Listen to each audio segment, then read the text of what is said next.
Bismillahirrahmanirrahim. Assalamualaikum warahmatullahi wabarakatuh. Selamat datang di channel Nur Hayati. Nah, sebelum masuk ke video pembelajarannya, jangan lupa di subscribe, di like, dan di komen ya. Nah, pada video kali ini, kakak akan menjelaskan materi program linear lanjutan dari video kakak sebelumnya ya. Nah, untuk materi hari ini kita akan membahas tentang model matematika. Nah, jadi materi sebelumnya kakak udah pernah bahas tentang menggambar ya atau menentukan wilayah HP pada program linear atau menentukan himpunan penyelesaiannya, wilayahnya ya.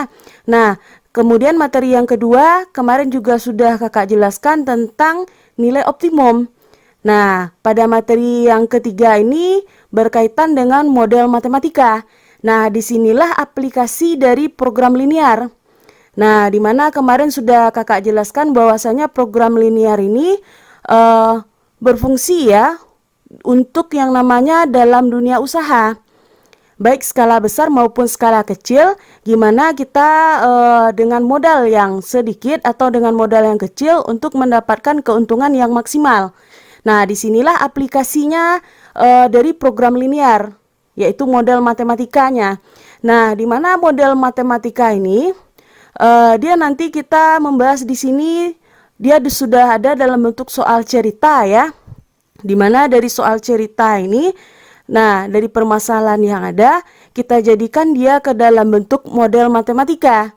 Nah, jadi dapat disimpulkan bahwasanya model matematika itu merubah soal cerita menjadi rumusan matematika, dapat berbentuk persamaan, pertidaksamaan, atau fungsi yang memuat variabel-variabel yang diperoleh dari hasil penafsiran terhadap suatu masalah. Nah, jadi penyelesaiannya di sini kita jadikan dia ke dalam rumusan model matematika. Setelah itu baru nanti boleh dikatakan kita cari ya. Kita cari sama seperti materi sebelumnya, yaitu menentukan nilai optimumnya.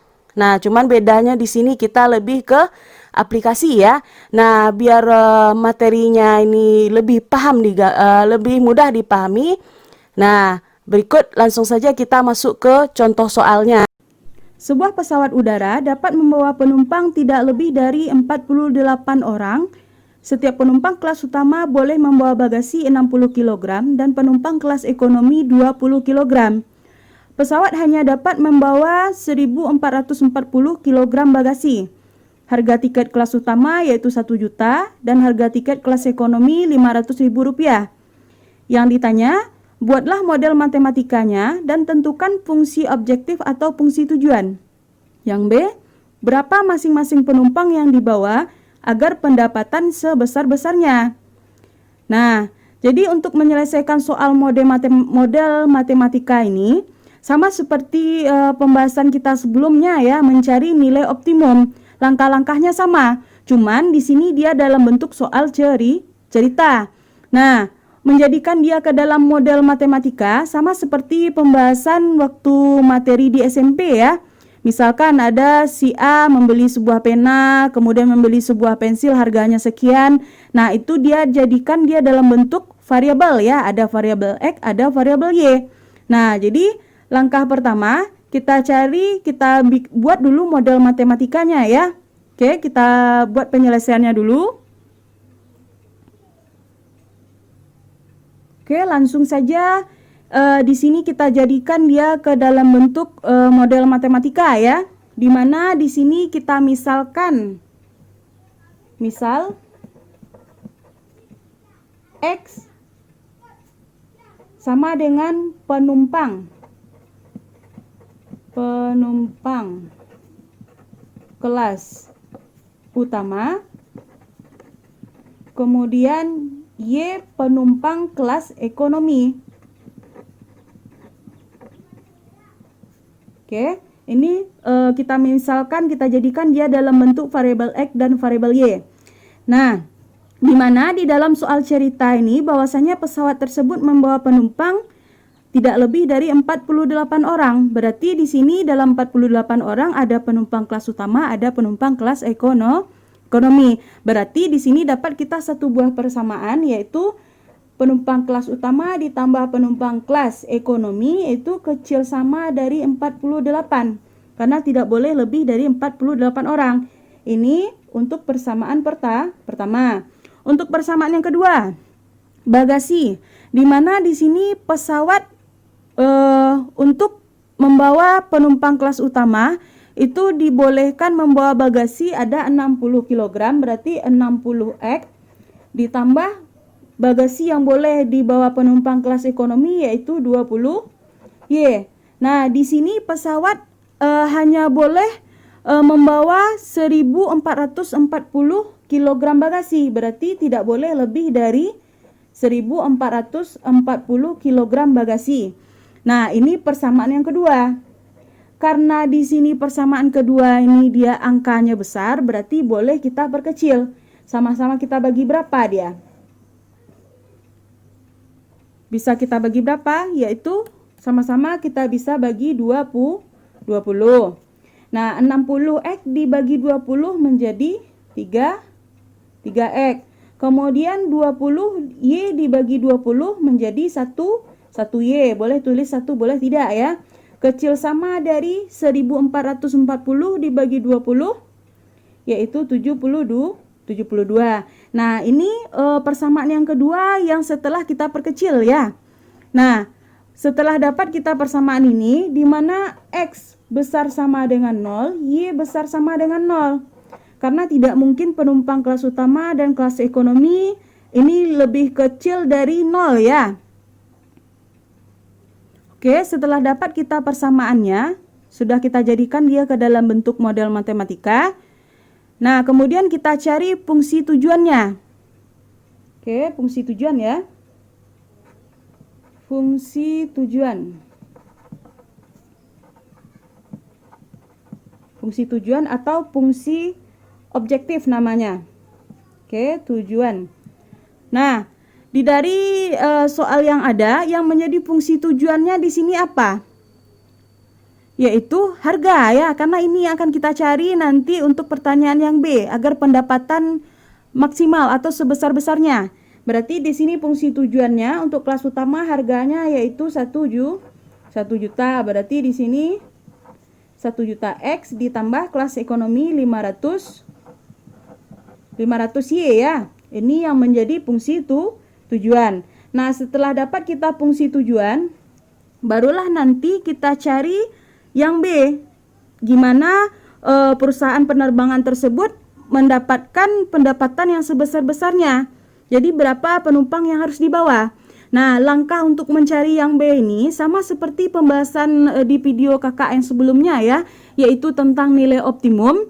Nah, di mana di sini ada nilai minimum, ada nilai maksimum. Berarti kalau pendapatan sebesar-besarnya berarti ini nilai apa? Nilai maksimum. Langkah pertama yang harus kita cari di sini apa? Titik koordinat. Nah, titik koordinat dari persamaan pertama.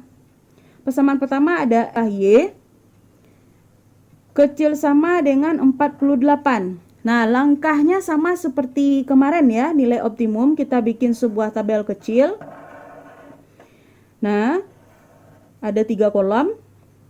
Kolom pertama berisi X dan Y, kolom kedua X-nya 0, kolom ketiga Y-nya 0. Nah, untuk X-nya 0, ini 0 ya, berarti berapa Y-nya?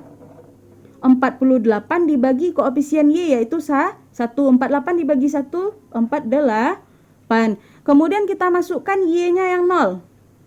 Berarti berapa X-nya? Sama ya, 48 dibagi 1 yaitu 48. Dapat kita titik koordinat yang pertama 0,48.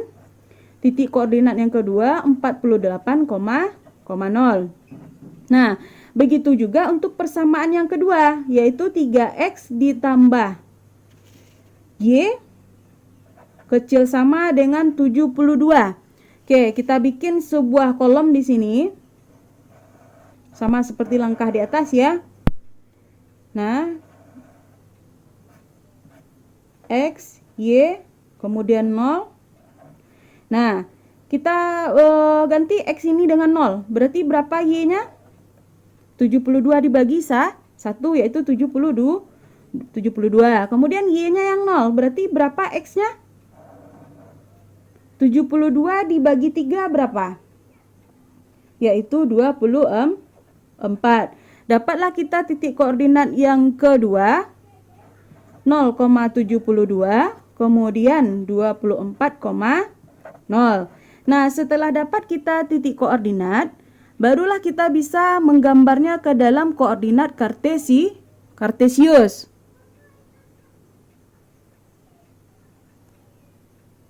Oke, ini dia koordinat kartesiusnya. Nah, karena di sini angkanya besar-besar ya, ada 48, ada 72, ada 24. Jadi titik koordinat kartesiusnya kita tidak mulai dari 1 ya. Tidak masalah. Artinya di sini boleh kita dalam koordinat kartesius ini kita boleh dari 5, 10, 15 ya. Kalau di sini saya mulainya dari 24. Oke. Kemudian kelipatan 24 ada 48, kemudian ada 72. Nah, begitupun untuk yang di sumbu X ya, 24, 48, 72. Nah, titik koordinat yang pertama itu ada 0,48, berarti 0,48 berarti X-nya 0, Y-nya 4 adalah 48, berarti di sumbu X, di sumbu Y dia. Di sumbu Y, di sini titiknya ya. Nah, kemudian 48,0 berarti 8, Y-nya 0, berarti di sumbu X ya. Ini dia. Nah, ini untuk persamaan yang pertama, garisnya dia seperti ini. Oke, selanjutnya kita hubungkan kedua buah titik ya. Oke, ini gambar setelah kita hubungkan kedua buah titik untuk persamaan pertama. Nah, persamaan yang kedua titiknya 0,72. Berarti X-nya 0, Y-nya 72. Berarti di sini letak titiknya ya. Kemudian 24,0 berarti X-nya 24, Y-nya 0. Berarti di sini letaknya ya. Nah, kita hubungkan kedua buah titik.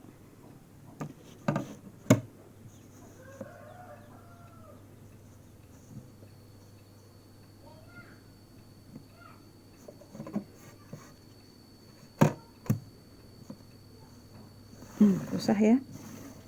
Ini sajalah.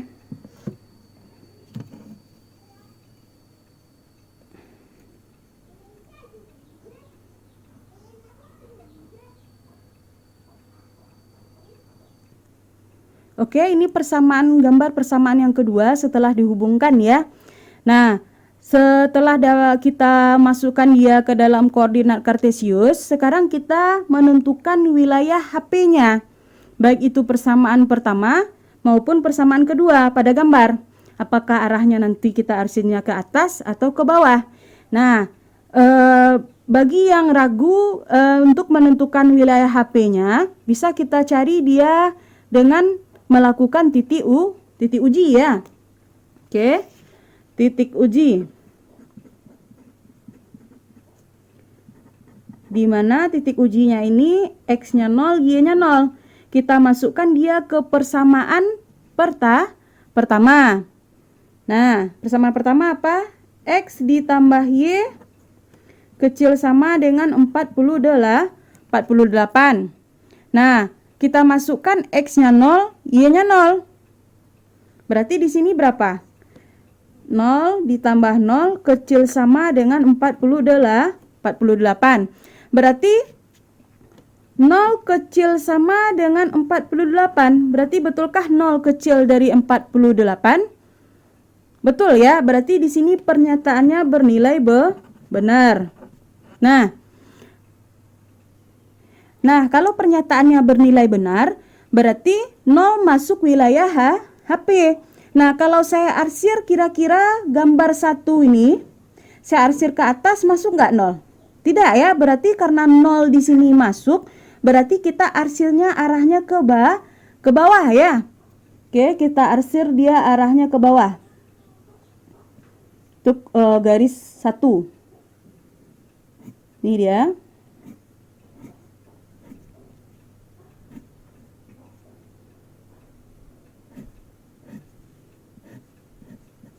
diperpanjang saja ya. Oke. Nah, kemudian untuk persamaan kedua, kita lakukan cara yang sama, yaitu memasukkan titik ujinya. Oke, persamaan kedua ada 3x ditambah y kecil sama 72. Kita ganti x-nya 0, berarti 3 dikali 0 ditambah y-nya 0 juga. Kecil sama dari 72. Oke. Nah, 3 kali 0 ditambah 0 berarti 0 ya. 0 kecil dari 72. Betulkah 0 kecil dari 72? Betul ya. Berarti pernyataan di sini dia bernilai benar. Nah, berarti 0 ini dia masuk wilayah HP. Berarti untuk gambar yang kedua ini arsirannya kemana? Ke atas atau ke bawah? Kalau ke atas berarti 0 tidak masuk. Sekarang dia 0 masuk. Berarti arahnya ke bawah ya. Oke, kita arsir arahnya ke bawah. Usahakan pakai pena berwarna ya, biar nanti kelihatan mana wilayah himpunan penyelesaiannya. Oke, kita arsir. Usahakan arah arsirnya berbeda. Kalau saya kan tadi arsir persamaan pertama itu miring ya, miring. Berarti kalau yang kedua ini boleh mendatar seperti ini, biar dia kelihatan mana yang termasuk wilayah HP.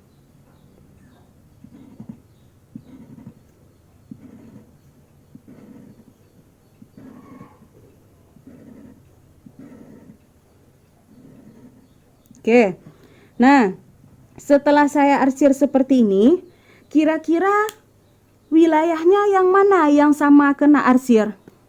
Apakah wilayah atas ini saya buat ya, wilayah 1, ini wilayah 2, ini wilayah 3. Berarti wilayahnya yang mana? Yang sama-sama kena arsir, wilayah 2. Oke, wilayah 2 inilah wilayah himpunan penyelesaiannya, yaitu wilayah HP. Nah, setelah dapat kita wilayah HP-nya, kira-kira berarti gambarnya yang ini ya. Ini dia, saya perjelas. Ini wilayahnya. Oke, ini yang masuk wilayah HP. Ada berapa buah titik? Ini titik pertama. Oke, dari wilayah HP kita peroleh titik yang pertama yaitu 0,0, kemudian titik yang kedua 24,0, titik yang ketiga ini kita belum tahu titiknya berapa, jadi saya misalkan di sini dia dengan titik P. Ini akan kita cari nanti menggunakan sistem persamaan linear dua variabel atau disingkat dengan SPLDP. Nah, kemudian titik yang keempat ada 0,48. Titik yang ini dan yang ini dia tidak masuk karena dia tidak masuk ke dalam wilayah HP. Nah, kita cari titik P-nya terlebih dahulu menggunakan metode substitusi dan eliminasi ya. Persamaan pertama, X ditambah Y sama dengan 48. Kemudian persamaan kedua 3x ditambah y sama dengan 72. Kita gunakan metode campuran ya. Menggunakan metode campuran ini berarti menggabungkan dua buah metode yaitu eliminasi dan substitusi. Nah, karena di sini koefisien dari variabel y sudah ada yang sama, berarti bisa langsung kita eliminasi, yaitu kita kurangkan. X dikurang 3x berarti min 2x. Kemudian Y dikurang Y berarti habis. Kemudian 48 dikurang 72 berapa?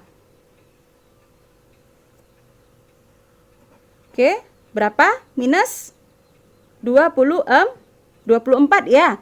Nah, dapat kita minus 24. Nah, kemudian X-nya kita hilangkan min 2-nya, berarti kita apakan dia dengan sebelah kanan? Kita bagi. Berarti min 24 dibagi min 2. Berarti dapatnya 12. Dapat X-nya 12. Setelah dapat kita X-nya dia 12, kita substitusikan X ini. Substitusi X sama dengan 12 ke persamaan berapa yang paling gampang?